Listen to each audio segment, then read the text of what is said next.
Linux-Shells. Schon mal Gedanken drüber gemacht? Welche nutzt ihr eigentlich und vor allem warum?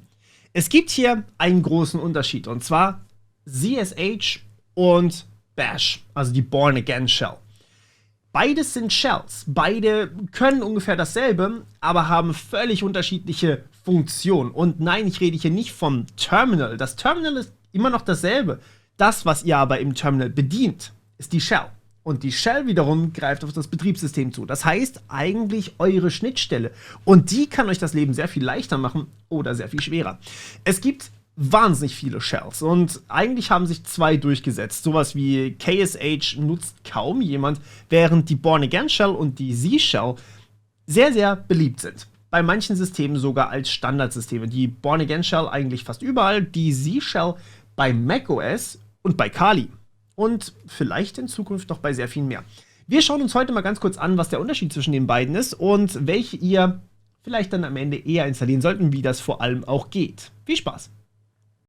Und bevor wir starten, noch ganz kurz hier der Hinweis, dass am 12. Mai von 14 bis 18 Uhr wieder die Job.io stattfindet von Get in IT. Diese Job.io ist eine virtuelle Jobmesse, das heißt vollkommen online, für euch natürlich auch vollkommen kostenlos, wo ihr Unternehmen A kennenlernen könnt, B wichtige, coole Infos finden könnt von diesen Unternehmen, weil dort einfach auch 16 Deep Dives und Livestreams dabei sind. Wie gesagt, 20 plus Unternehmen, aktuell sind es 21. Und ich darf das ganze Ding auch wieder eröffnen zum, ich glaube jetzt mittlerweile 7. Mal, aber sicher bin ich mir immer noch nicht. Und das freut mich natürlich wahnsinnig. Ich stehe tatsächlich auch dabei unter den 2 Special Sessions. Einmal haben wir den CV-Check, da könnt ihr dann quasi euren Lebenslauf durchchecken lassen von Experten, die da richtig Ahnung haben.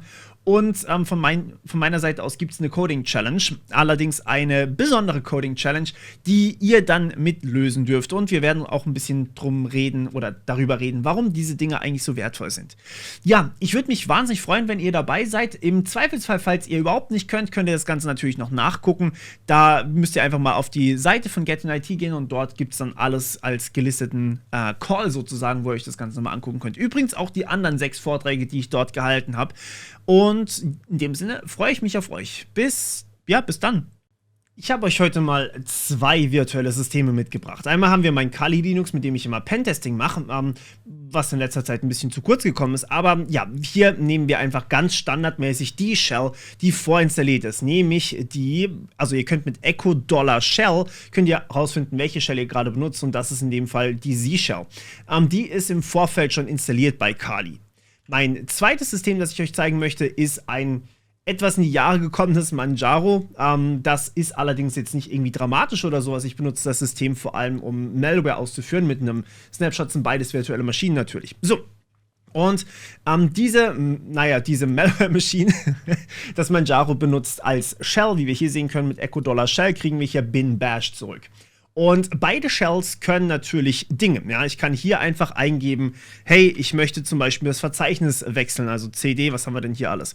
Und dann kann ich Tab drücken und dann sehe ich schon direkt Completing Local Directory. So, ich habe einmal Tab gedrückt, ja. Wenn ich jetzt zum Beispiel lösche, sehe ich das immer noch. Ich sehe zum Beispiel aber auch diese Vorgaben hier, CVE 2021, bla bla bla. Das war der Log4j RCE, den ich da mal gezeigt hatte, glaube ich, in einem Video. Das heißt, ich kann jetzt hier zum Beispiel sehen, aha, ich möchte in Desktop reingehen, ich möchte in was auch immer reingehen. Jetzt gebe ich einfach mal ein D ein und drücke nochmal Tab. Und dann sehe ich hier, okay, ich möchte zum Beispiel weiter tippen, Desktop. So, und dann bin ich eben hier drin. Okay, also ich meine, das ist eine Thematik, die kennen wir, ja. Das Aussehen hier, wie das ganze Ding aussieht, also das hier quasi Kali, beziehungsweise dieses komische Zeichen hier und dann diese Tilde und dann hier das $, und dieser wunderschöne Strich hier, das kann man sich alles separat einstellen. Das hat mit der Shell an sich nicht allzu viel zu tun. Aber wir sehen hier zum Beispiel diese Autovervollständigung. Wenn ich das bei Manjaro mache, mal ganz kurz, dann habe ich hier, wenn ich LS drücke, habe ich nur Desktop. Okay, das ist vielleicht ein bisschen schlecht. Machen wir doch mal ein paar Verzeichnisse. Make dir A und make dir B. So. Und jetzt habe ich hier 3 Verzeichnisse. So, wenn ich jetzt hier CD eingebe, dann passiert erstmal gar nichts. Ich muss zweimal CD drücken, dann sehe ich hier alle Verzeichnisse, die ich hier drin habe. Also A, B, Desktop ist auch drin und dann sehe ich hier natürlich noch .cache, .config. Also ich sehe die alle. So, jetzt habt ihr aber schon den kleinen Unterschied gemerkt. Wenn ich hier mehrfach Tab drücke, dann lande ich hier jedes Mal, kriege ich diese ganze Liste einfach nochmal ausgegeben und ich muss unten dran wieder weiter tippen. Das ist ein bisschen umständlich, funktioniert aber genauso im Endeffekt. Und ja, ich kann jetzt hier natürlich auch CDA eingeben. Beziehungsweise ich kann auch einfach CDD tippen und dann, wenn ich Tab drücke, dann wird mir das Auto vervollständigt in Desktop. Soweit, so gut. Ich kläre das hier mal ganz kurz raus. Das sind meistens eigentlich nur Look-and-Feel-Sachen jetzt gerade gewesen. Wenn wir jetzt das allerdings mit Unterpfaden machen, dann unterscheidet sich das ein kleines bisschen. Und zwar, wenn ich jetzt hier, sagen wir einfach mal CD eingebe, ja, dann kann ich hier doppelt tabben und dann sehe ich, was da eigentlich alles möglich ist. Jetzt gehe ich mal auf Desktop und dann drücke ich einfach Tab und dann drücke ich nochmal Tab. So, wir haben jetzt hier nur ein Unterverzeichnis drin, das heißt, in meinem Desktop sehe ich direkt dieses Unterverzeichnis. Cool. Jetzt gehe ich aber mal in Desktop und mache mal noch ein zweites Unterverzeichnis. Unterverzeichnis. Okay, so, und wenn ich jetzt nochmal ganz kurz rausgehe, wir sind jetzt hier so, dass wir Desktop haben und ich habe hier ein Unterverzeichnis und zweites Unterverzeichnis drin. Ich gehe jetzt in Desktop und drücke Tab. Dann passiert wieder nichts. Das heißt, ich muss wieder ein Zeichen eingeben und habe dann ein zweites Unterverzeichnis. Zum Beispiel, ja, dann kann ich damit wechseln. So, das sind Kleinigkeiten, ja, aber die machen einem das Leben irgendwann sehr, sehr einfach. Jetzt gehen wir mal ganz kurz bei Kali rein, die ja bekanntlich ZSH nutzen. Und ich habe hier drin, zum Beispiel in Downloads, habe ich mehrere Verzeichnisse. Das heißt, ich kriege erstmal natürlich meinen Vorschlag hier, kann hier reingehen, DO, ja, da habe ich Documents und Downloads. Jetzt drücke ich nochmal Tab, kriege ich automatisch Documents vorgeschlagen. Ich drücke nochmal Tab, kriege ich automatisch Downloads vorgeschlagen. Wenn ich nochmal Tab drücke, jeweils genau das Passende. So, jetzt nehme ich das. Und dann drücke ich nochmal Tab und kann mir hier aussuchen, möchte ich Conti Locker oder Nestle haben. Das war der Nestle Leak von Anonymous, den ich da untersucht hatte. Und kann hier zum Beispiel einfach nochmal das Ganze wählen. Das heißt, ich habe mit Tab sozusagen eine direkte Auswahl aus den jeweiligen Verzeichnissen, was irgendwie schon sehr, sehr angenehm ist. Okay, weiter geht's mit Rechtschreibkorrektur, wenn man so möchte. Das ist ein bisschen verrückt, aber ich gehe jetzt nochmal hier ganz kurz zurück. Wo sind wir denn? Was haben wir hier alles? Wir haben zum Beispiel hier einen Ordner Music. Das trifft sich gut. Music lässt sich schön falsch schreiben. Oder wir können auch einfach andere Ordner nehmen. Was haben wir hier drin? A und B. Wir nehmen jetzt einfach mal hier Desktop und schreiben den schön falsch. Wenn ich jetzt hier, sagen wir mal, Desktop, das fühlt sich falsch an. Desktop schreibe, dann steht hier natürlich no such file or directory. Ich kann jetzt allerdings hergehen und ist hier Vim drauf installiert? Haha, scheiße. Ich kann mit Nano. Aua. Mach die Tilde, dankeschön. So, in die Bash RC geben, was meine Konfigurationsdatei ist. Die unterscheiden sich natürlich. Ja? Die Konfigurationsdateien sind unterschiedlich. Und diese Bash-Konfigurationsdatei, die kann ich hier natürlich editieren und am Ende zum Beispiel einfach eintragen shopt-scd-spell. Ja, was macht denn der Morpheus aus der Zukunft hier? Tja, ich habe mich verschrieben. Es heißt nicht ch-spell, sondern es heißt natürlich CD-Spell. Ja? Das sollte man vielleicht richtig machen. So, wir speichern das Ganze. Wunderschön. Und ja, ich möchte genau diese Datei haben. So, und jetzt kann ich das Ganze neu laden, indem ich hier Source und dann die Tilde mache. .bashrc. So, und wenn ich das jetzt neu geladen habe, dann kann ich mal probieren, cd-drisk-top zu schreiben und dann komme ich zu Desktop. Das heißt, mir wird hier direkt angezeigt, ey, yo, wolltest du vielleicht Desktop? Geh mal auf Desktop. So, das funktioniert. Also Rechtschreibkorrektur in Bash, kein Problem. Jetzt machen wir genau dasselbe hier bei unserer ZSH. Und ZSH kann das auch. Zum Beispiel, wenn ich jetzt hier schreibe Echo, ja, falsch geschrieben natürlich, $shell, das, was ich vorhin gemacht habe, dann möchte ich hier natürlich Echo, did you mean Command Echo from deb core utils? Ja, das heißt, dieses Echo wird zwar einigermaßen erkannt, aber es wird nicht automatisch korrigiert. Jetzt kann ich das natürlich auch editieren und ZSH hat natürlich auch seine eigene Konfigurationsdatei. Wir machen das einfach mal mit Nano auf und zwar in home.zshrc. So, quasi genau dasselbe, nur halt mit ZSH. Und ihr seht hier schon, diese Konfiguration von der ZSH, wenn wir die nochmal ganz kurz vergleichen mit der von der Bash, ja, einmal kurz hier die Bash-Konfiguration aufmachen. Ja, das ist alles. Mehr ist hier nicht drin in dieser Konfigurationsdatei. Unter der ZSH-Konfiguration habt ihr so viele Optionen mehr, die ihr hier einstellen könnt. Also ihr habt hier Optionen, zum Beispiel hier Autocorrect Mistakes. Das ist tatsächlich alles, was ihr hier machen müsst. Ihr müsst dieses Zeichen hier löschen, schon alles drin. Ja? Auto-CD ist quasi Change Directory by Typing its Name.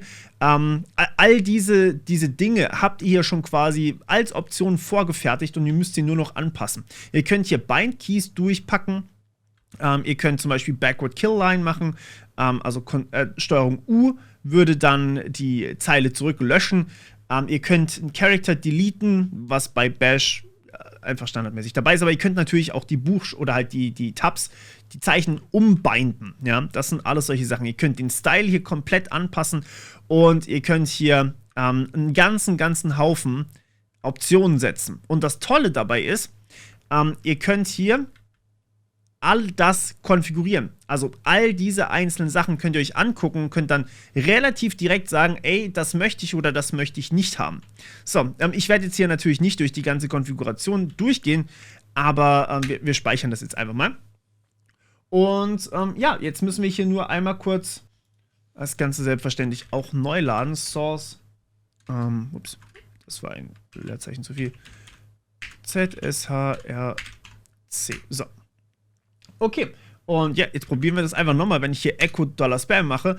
Dann haben wir hier Correct Echo to Echo Nyai. Ja, das ist quasi für No, Yes, Abort und Edit. Ja, ihr könnt das quasi einfach so eingeben. Und ich kann jetzt hier zum Beispiel auch Edit machen. Dann komme ich direkt zu meinem Befehl wieder zurück, kann den selber editieren. Ich kann hier jetzt aber auch einfach auf Ja drücken. Dann wird mir das automatisch, also ich muss nicht Enter drücken oder sowas. Dann wird mir das automatisch eben korrigiert zu Echo. Ja? Und dann habe ich quasi meine Shell-Autokorrektur drin.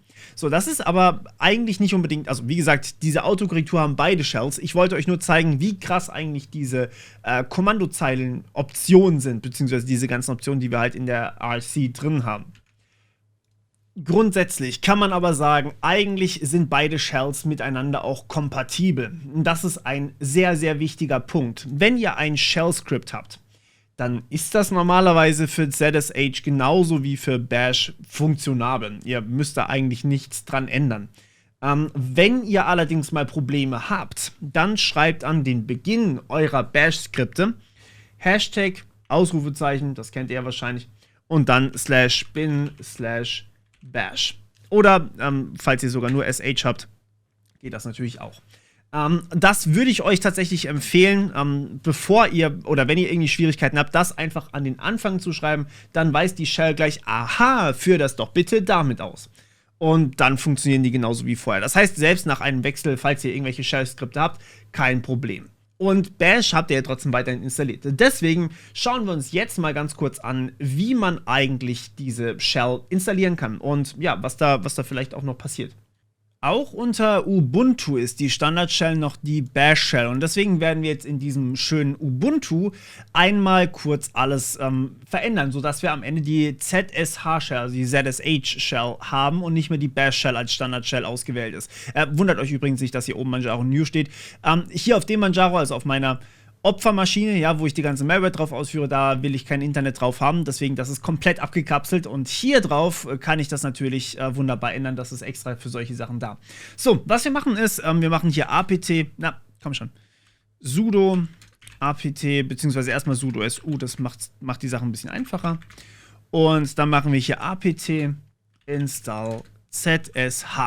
So, hier sollte ich vielleicht ganz kurz dazu sagen, unter CentOS werdet ihr nicht apt install zsh haben, sondern yum, also ich mache das mal eben hier oben jetzt, yum install zsh, also quasi genau dasselbe, nur mit yum vorne dran, unter Arch und Pacman, unter Arch und Manjaro und allem, was Pacman nutzt, habt ihr halt Pacman-S zsh, aber das Paket heißt immer zsh und ist quasi für alle Systeme eigentlich verfügbar, also absolut kein Problem. So, fertig installiert. Das war wirklich sehr unkompliziert. Was ihr jetzt machen könnt, ist, ihr könnt sagen ch, also change, sh, also shell, -s und dann eben user bin zsh ZSH haben wir alle. Ja, ZSH. Und dann sagen wir hier root. So, damit wird der Root-Benutzer die ZSH bekommen.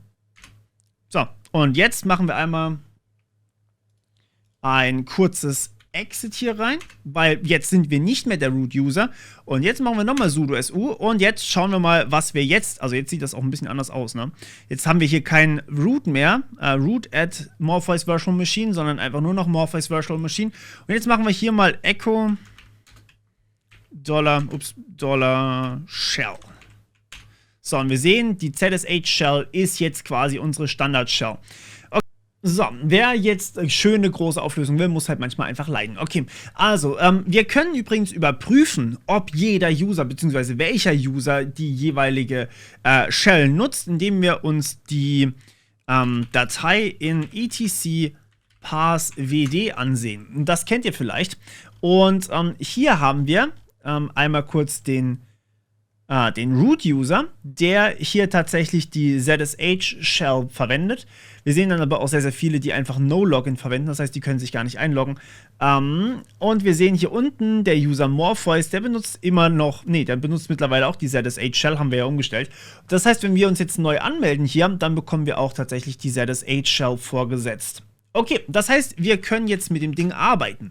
Und, naja, irgendwie sieht das noch ein bisschen uncooler aus als vielleicht diese Variante von Kali, die wir die ganze Zeit vorhin gesehen haben.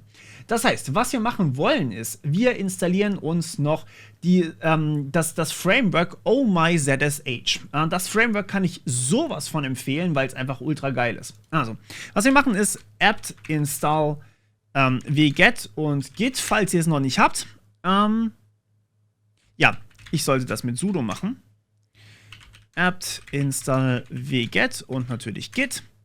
So, und bei einem neuen System ist das natürlich noch nicht gemacht. Falls ihr kein neues System habt, ist die Chance recht hoch, dass ihr das schon mal installiert habt.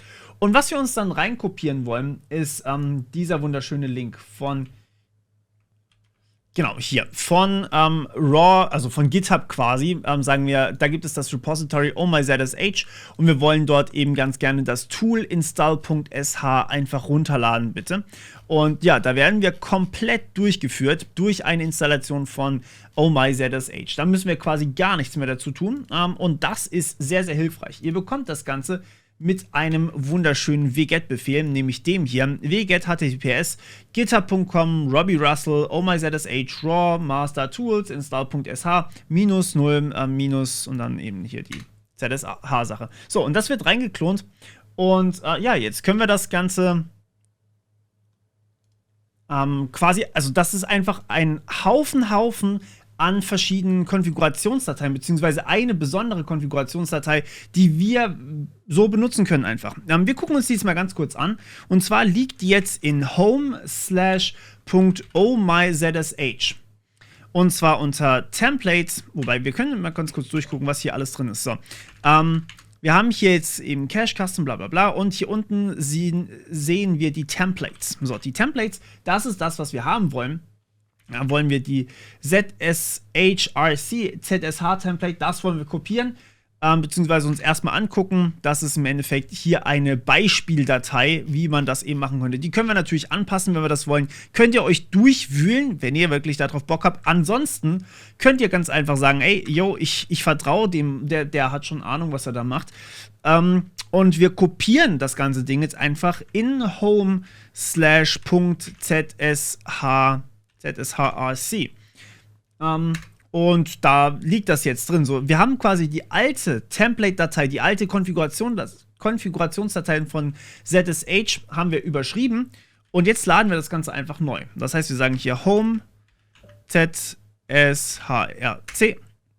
So, und dann sehen wir hier, boom, wir haben diesen wunderschönen geilen Pfeil hier vorne. Wir sehen, welcher User wir sind und können das jetzt hier verwenden. Jo, das ist jetzt wie gesagt einfach nur das Aussehen, also wie alles aussieht. Wir können jetzt hier mal ganz kurz reingucken, CD, und jetzt können wir hier durchgehen, so wie das sein soll. Wir gehen jetzt mal in Videos und da ist nichts drin, also ja. Wir sehen jetzt im Endeffekt, wo wir immer in welchem Ordner sind und welcher User wir sind, sehen wir nicht, weil wir gerade root sind. Aber genau, so ist das im Endeffekt gedacht. So, jetzt was können wir noch machen? Wir können ja noch mehr machen. Ich habe euch ja gerade schon den Ordner gezeigt. Und da sind ein Haufen Themes drin. Und diese Themes können wir natürlich auch benutzen. Das heißt, wir gehen einmal ganz kurz in den Ordner home/ohmyzsh. MyZSH, und da drin ist ein Ordner namens Themes. Und wir LSen hier mal ganz kurz. Und übrigens seht ihr hier auch schon direkt eine Git-Integration, deswegen empfehle ich das für Programmierer ganz besonders. Wenn wir hier uns da mal durchgucken, ja, dann sehen wir hier einen Haufen, wirklich einen ganzen Haufen Themes. Das ist quasi, wie das Ganze auszusehen hat am Ende. Das heißt, wir haben hier zum Beispiel ein Theme von Half-Life, wir haben ein Theme von Godzilla, ja? Wir haben ein Candy Kingdom Theme. Also ich habe ein paar davon ausprobiert, ich habe längst nicht alle ausprobiert. Sucht euch davon mal ein paar raus oder guckt sie euch an, und wenn ihr wollt, kann ich sogar mal ein Video machen, wo wir uns die ganzen Themes angucken. Das schreibt ihr mir bitte jetzt unten in die Kommentare, dass wir mal hier so einen Theme-Vergleich, Zusammenschnitt haben. Das wäre tatsächlich mal irgendwie ziemlich super. So, ändern können wir das super, super einfach, indem wir hier einfach sagen, wir gehen in, haben wir Vim installiert? Wir haben Vim nicht installiert. Okay, dann nehmen wir Nano. Warum habe ich nirgends Vim installiert? Gut, also wir gehen in nano.zshrc. Wir bearbeiten also die Konfigurationsdatei. Und unser Standard-Theme, das ist das, was wir quasi schon im Vorfeld haben. Das ist das, was wir, verwenden können. Wir nehmen uns jetzt einfach mal, schauen wir mal kurz hier rein. Ich habe das gerade noch mal ganz kurz aufgemacht, damit ich hier... Nehmen wir doch einfach mal Godzilla. So. Gehen hierher und löschen das mal raus und nehmen Godzilla. Man schreibt ohne D, wenn ich das richtig gesehen habe. Lass mich nochmal nachgucken, ob das wirklich stimmt. Godzilla. Okay, cool. Das machen wir jetzt mal. Ich habe keine Ahnung, ob das gut aussieht. Ja, wollen wir speichern, und zwar genau da. Richtig. So. Und jetzt müssen wir das neu laden. Und zwar Source. So. Und ja, das ist jetzt unser neues Theme. Und das Theme ist eigentlich sehr ähnlich wie das davor. Nur, dass hier kein Git-Doppelpunkt mehr steht, sondern dass es direkt Master ist.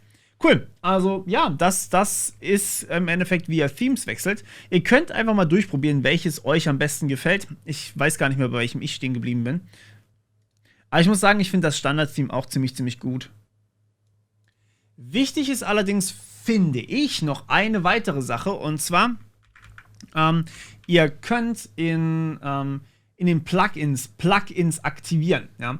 Das akzeptiert das ganze Framework, und das könnt ihr auch im Endeffekt genau gleich machen. Wo waren wir? Nano, genau, hier, die hier. Und zwar bei den Plugins. Muss ich kurz suchen, wo die sind. Hier könnt ihr übrigens auch Tag und so weiter. Hier, genau, Git. Also Git ist quasi schon aktiviert als Plugin. Das ist das, was wir gerade gesehen haben. Da wird euch einfach Git angezeigt. Jetzt könnt ihr hier aber auch mehrere andere Sachen machen. Und zwar, ihr könnt Extract als Plugin haben. Das würde ich euch tatsächlich empfehlen. Ihr könnt Web Search verwenden. Ihr könnt zum Beispiel Yum verwenden, was in meiner Maschine nicht wirklich viel Sinn macht. Aber ihr könnt Git Extras verwenden, und ihr könnt vor allem auch Docker verwenden. Das sind so die Plugins, die tatsächlich sehr, sehr sinnvoll sind. Ups. Und ja, wir wollen das jetzt, gut, wir haben es gespeichert und wir haben es geschrieben. So, und jetzt haben wir es einmal kurz neu geladen. Und jetzt haben wir tatsächlich diese ganzen Plugins schon aktiviert. Probiert es einfach mal aus.